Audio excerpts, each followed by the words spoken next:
Good evening. I'm Melissa Jagodinsky with the Volunteer Center of Brown County, and I'm here with Samantha and Heather from the Sexual Assault Center of Family Services. Samantha, take it away. Thank you for having us tonight, Melissa. This is our Absolutely. first ever volunteer session that we've had. So I hope that I'm able to provide you guys with some information and get you excited about getting involved. So at the Sexual Assault Center, we provide free and confidential services to victims of sexual assault and their loved ones. And we actually serve Brown, Door, Oconto, and Marinette counties. So our biggest need for volunteers is definitely in Brown County because Green Bay is a much larger community than in those other counties that we serve. So what we do is we provide services 24 hours a day, 365 days a year. And we work with people whether that assault happened yesterday or 30 years ago. Regardless, we're here for you. So it's kind of hard to imagine that sexual assault happens, but it does. In the 4 counties that we serve, we helped over 1,600 people last year.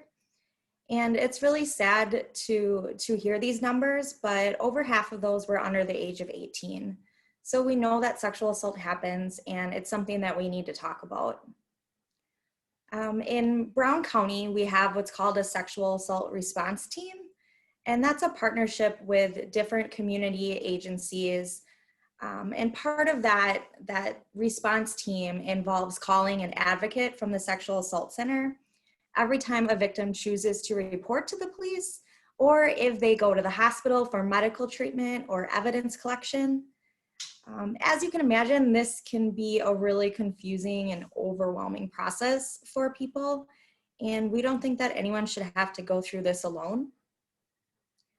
Unfortunately, the Sexual Assault Center just does not have enough funding to staff our center 24/7.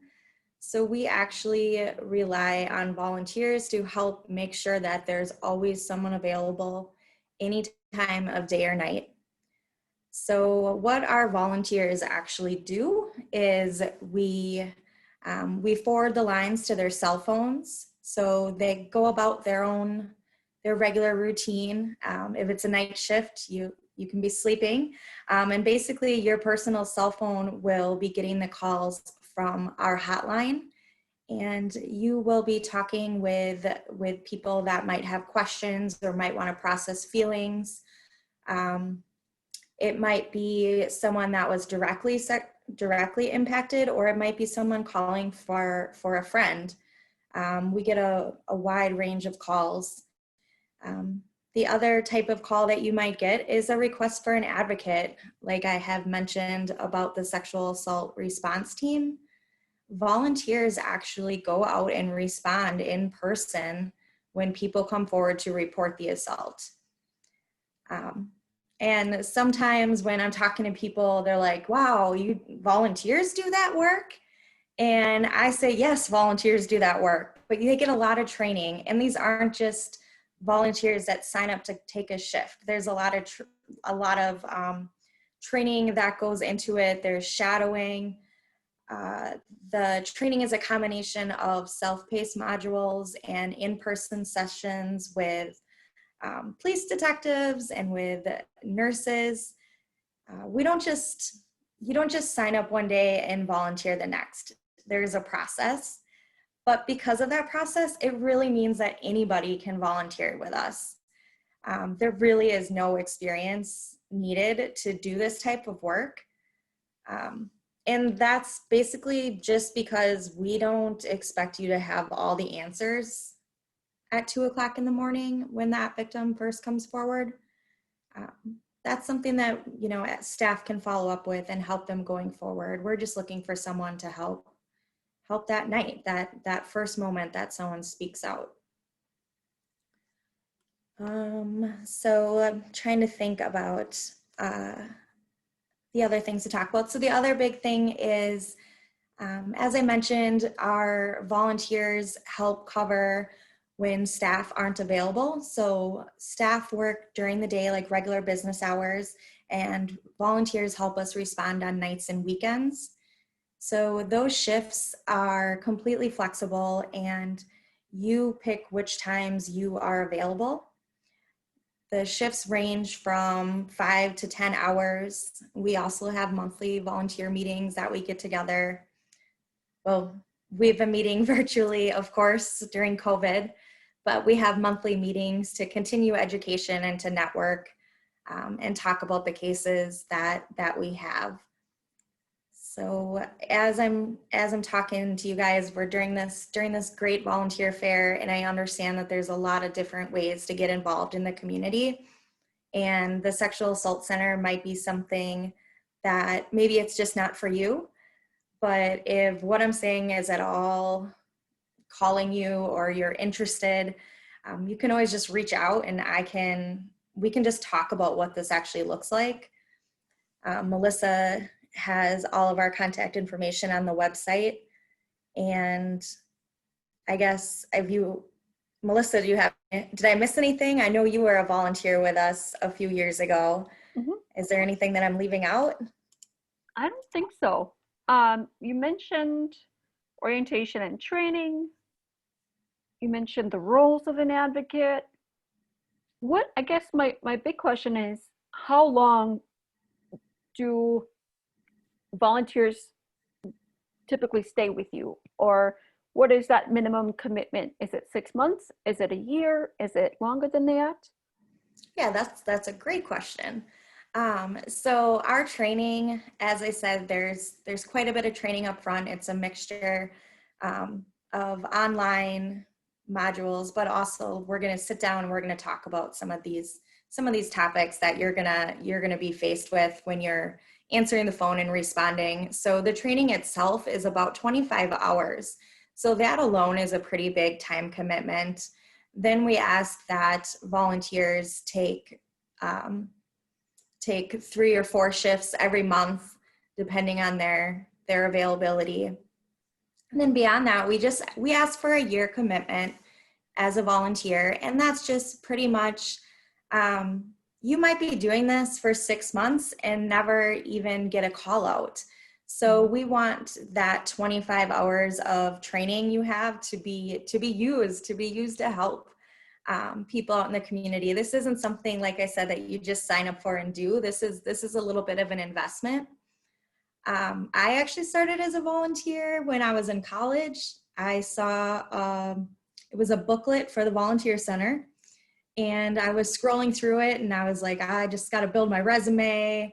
You know, I have all this free time working 3 jobs and going to college full time. So, and then I stumbled upon the Sexual Assault Center, and I was going to school for criminal justice. So the legal system interested me. When I actually signed up for volunteering, I had no idea what that actually entailed.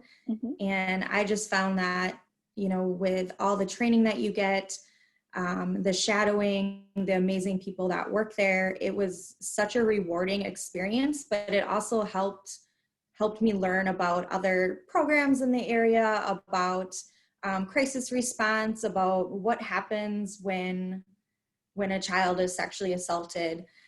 It really just opened my eyes to all these great community partners that we have. So now, flashing forward 10 years as a program supervisor and actually recruiting and training volunteers, it's just incredibly humbling. And there are certainly some people that start volunteering and find out that it's not for them, and that's okay. It's not for everybody. But like I said, if you're just even curious about talking a little bit more about it, let me know.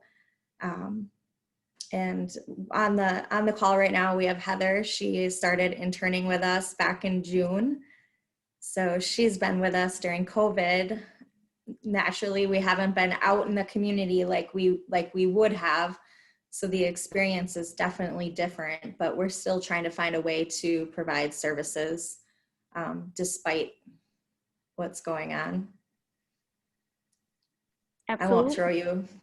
I won't put you on the spot with a question, but if you have anything you want to chime in, Heather, you can. I think what drew me into the sexual assault center was originally I went to school for criminal justice as well, but then kind of switched gears to that mental health, psychology, human services aspect. So this incorporates like everything. I think that's like the big thing that drew me in, and the fact that you also only have to live within 30 minutes means like you don't have to live in the city of Green Bay. You can kind of like, as long as you're within that 30 minutes, you know, you can live elsewhere per se. So like don't feel like you have to know everything about Green Bay or you have to know everything about Brown County, because that's not the case at all, because I've learned so much about Brown County from interning and volunteering here. Thank you. And you made me think of something else. So we both shared that we have a criminal justice background, but I can tell you our volunteer pool is very diverse in their experiences, and everyone kind of is drawn to this for a different reason. So we have people, as I said, we have college students, but we also have nurses, teachers, people that are in the or one person that's in the financial industry that I don't even know what her title is, because that's not my area of specialty.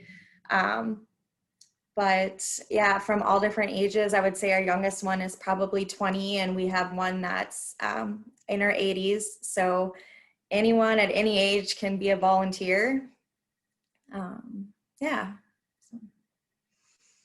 And from what I remember, being a volunteer and also an intern, that sense of community, that sense of family within the volunteers and the staff was so special to me, because I knew that if I had a problem or if I had a question, I knew that I would be supported and that I would have someone to turn to. So if I was struggling with a call that I had, if I was struggling with a call out that I had, if I knew that I was struggling with something, I knew who to turn to. I knew that I would have that support. So to me, that was really important as a volunteer and as an intern. I think that not all volunteer experiences are like that.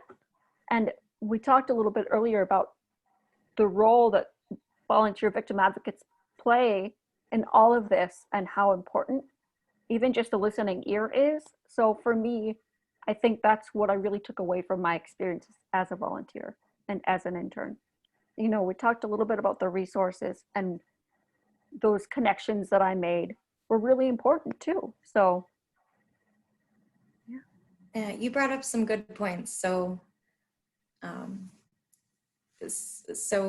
when you are a volunteer and you've completed your training and you sign up for what shifts you're available, it's not just you against the world, right? We have staff on backup. We have multiple layers because sometimes there's multiple call outs. And as I said, you don't have to have all the answers at 2:00 in the morning. Listening is like by far the most important skill that you need to have to be an advocate. People from all different backgrounds, all different ages are coming in, and just the fact that they don't have to be alone is help enough. You don't need to understand the rest of the court process or all the food pantries in Brown County in order to be a great advocate. So yeah, that's just another tidbit. absolutely. Awesome. Well, Thank you. Thank you so very much, ladies. I really appreciate it. If we have nothing else, I can end the call, or the recording at least. Okay, that sounds good. Thank you.